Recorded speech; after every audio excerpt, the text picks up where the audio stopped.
Hello, beautiful people. Welcome back, Sports Ball Talk Show. We created the weirdest fantasy league. Disgusting.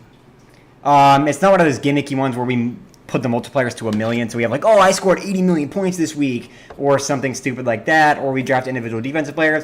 We just made all of the point systems wonky. It's a 6-man league, multiple quarterbacks, multiple flexes, stuff like that. So Jan's going to run through the list of the rules, and then we'll show you our teams. All right, so starters, 12 starters, 8 bench, so that's a 20-man roster. And like we said, the points are different. So the roster is broken up: 2 QBs, 2 running backs, 2 wide receivers, a tight end, 3 flexes that could be running back, wide receiver, tight end, a kicker, and a defense. Because why not? Just add the extra points. It's football. They're it's a football. staple. Yeah. And basically, for scoring, we upped the passing yards for QB. We'll start with QB. To instead of 0.4. 0.04. ESPN has 0.04 as the stat. We upped it up to 0.05. A passing touchdown, we made it 5 points just to make it a little even. I mean, I know it's 4 points for a quarterback, up it to 5. If a QB manages to dime a 50-plus yard pass for a touchdown, extra 2 points for a bonus. Every first down is 0.1. Every pick is net -2. And 2-point conversions are 3 points. Instead of 2, why not? If you actually go out of your way to get it, and you make it, you should be rewarded. Might as well, right? All right. Yeah. I do the receivers in the running backs because these are fun. Okay, so running backs, the rushing is the same, but because it's a PPR league, receivers are going to be looked at as way more valuable than running backs. So to kind of even things out, to say every rushing attempt is worth 0.2 points. Every 50-yard plus rushing touchdown, extra 5. Every rushing first down is 0.5, and 2-point conversions are still at 2. Receiving, similar thing, except each reception's 1. Every yard is 0.1, and if a receiver manages to get a bomb for 50 yards, give them a 3-point bonus, and if they get a first down, an extra 0.5, and 2-point conversion is still at 2. And that's essentially the whole we changed up the scoring. kicker and defense a little bit, just like a point or 2 extra for like holding them to a certain yardage here or there. It doesn't really affect much, but just so the defenses and kickers matter a little bit more, there's going to be a little bit of a larger difference from like really good defenses to mediocre defenses, right. And same thing with kickers. We're not expecting defenses to hold games out from 0 to 6 points and expect them to have the 6. So we fixed that up just a smidge. Right. So that's pretty much the rules. And then, like I said, like Gian said, the different roster sizes. So I'm going to show you my roster, and then I'm going to show you Gian's, and you're going to immediately say, how the hell did they let me get the players I did? Like I said, it was a 6-man, so a little bit different, but I still undeniably have the best roster. No questions. So my 2 quarterbacks are Patrick Mahomes and Josh Allen, the 2 best fantasy-wise. My running backs are where I suffer a little bit, but because running backs just have the innate point value, it's okay. I got Tony Pollard, going to be a stud this year. Joe Mixon, he'll get fed the rock because he's on the Bengals team and they have no one else, especially with Samaje Perine gone. I got Cooper Kupp and Devontae Adams for my starting 2 wide receivers, which is just disgusting. And then because I have so many good receivers already, Stephon Diggs found himself a place on my flex/bench because the other receivers are just that good. I got Kyle Pitts at my tight end role just because tight ends aren't crazy valuable since there's only one of them. And I couldn't get Kelsey, obviously. So whatever, I got Kyle Pitts. It's okay. I can suffer with that. I got Rashad White from Tampa for one of my flexes just because he's going to get fed the rock. Same thing with Cam Akers, just based on their offensive scheme. They're going to get the ball a lot.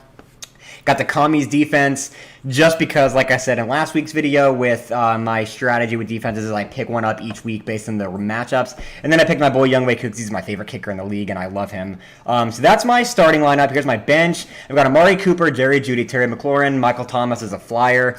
Russell Wilson is a backup QB. Brandon Ayuk, who I think is going to have a good season. Greg Dulcich, just another whatever tight end. We'll see what happens. And then Jamal Williams, because he's got that red zone upside, certain weeks that have really bad rushing defenses, he's going to have a lot of points.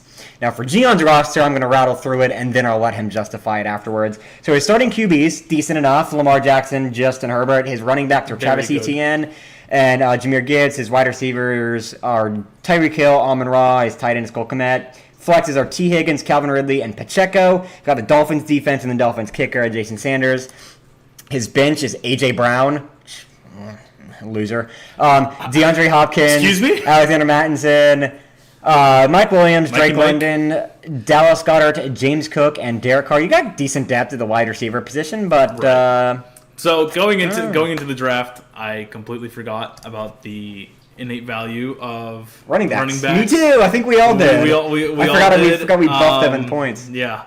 And so I just went wide receiver heavy. I mean, it is PPR. A lot of these receivers are going to be catching a lot of passes. I made sure to focus on receiver more, and then I realized as we went down the draft that I probably should have picked up some more running backs. Normally, in a normal league where there's multiple flex spots, I would normally start at 2 receivers just because they have much higher ceiling than running backs do, but this league is a little different. I made sure to invest in quarterback early and made sure to invest in Tyreek Hill. I think Tyreek Hill's going to have an awesome season. I tried to get Tua, but that got sniped. I ended up getting Derek Carr. Geno Smith is available, but I mean...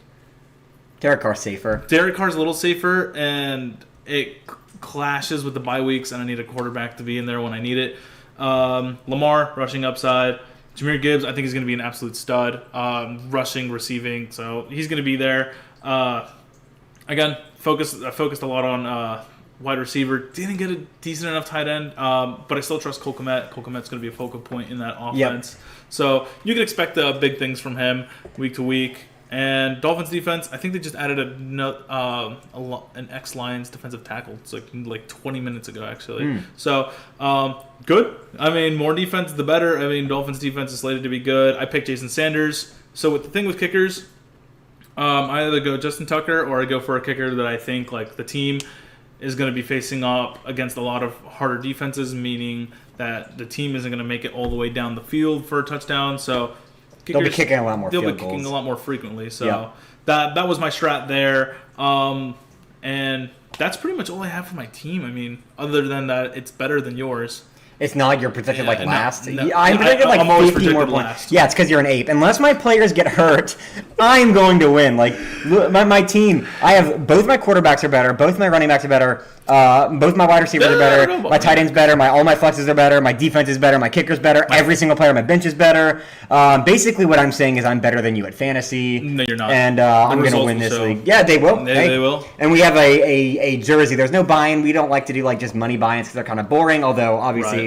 Money's cool, but what we like to do is stuff with jerseys. So like, the way it's going to work is first place gets a free jersey paid for by the 4 bottom players. So first place gets a jersey, second place, their prize is just not having to pay for the winner's jersey, and then third, fourth, fifth, and sixth all split a jersey equally for first place. So that's the rules of this league. It's going to be a fun one. It was just a goofy league. We wanted to try something funny, a little more unique than just a basic 10-man PPR league, because although those are fun, they get a little boring when like you want to join 100 leagues like you and I like to do. Yeah. And you just end up drafting the same players because there's only 10 different spots you can draft from, and you're going to grab just the same players.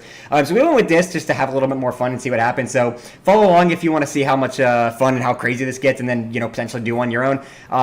We read off the rules earlier. If you want to mimic this type of league, you can do your own rules. An idea I had for an extra rule that I think would be a little cool, just to nerf wide receivers a little bit, depending on how you want to stack up running backs, wide receivers, is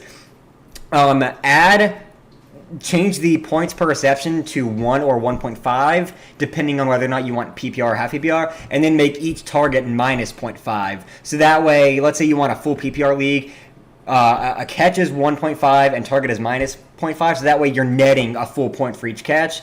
But every drop or every incompleted pass, the wide receiver loses a half point, which Gion didn't like, obviously. I'm not a big fan of that. Just because it's not always the receiver's fault that they drop the ball, but to or the go with QB the could quarterback. just be throwing the ball away or like right at the receiver's feet. It kind of depends on the situation, but I understand what you're saying. But also, like, the quarterback can throw an interception that's not their fault at all, and it still counts for the quarterback. Right. And so, like, it depends on what kind of league you want to have. I just thought it's just a rule you can throw in there if you want to nerf wide receivers. That's not what we were trying to do here because we already buffed the running backs to make them on par with wide receivers. But it's a cool rule you could do with one of your leagues. You could also do something with the defense where you make the points a crazier high amount. That way, defenses are worth investing in a really good one. It's not just something that you might get 5 to 10 points for each week safely. Whatever the case may be, subscribe to follow along with our season. We'll be doing updates throughout the year, obviously, as I'm going undefeated and as Gian is going winless. So, you want to close this off?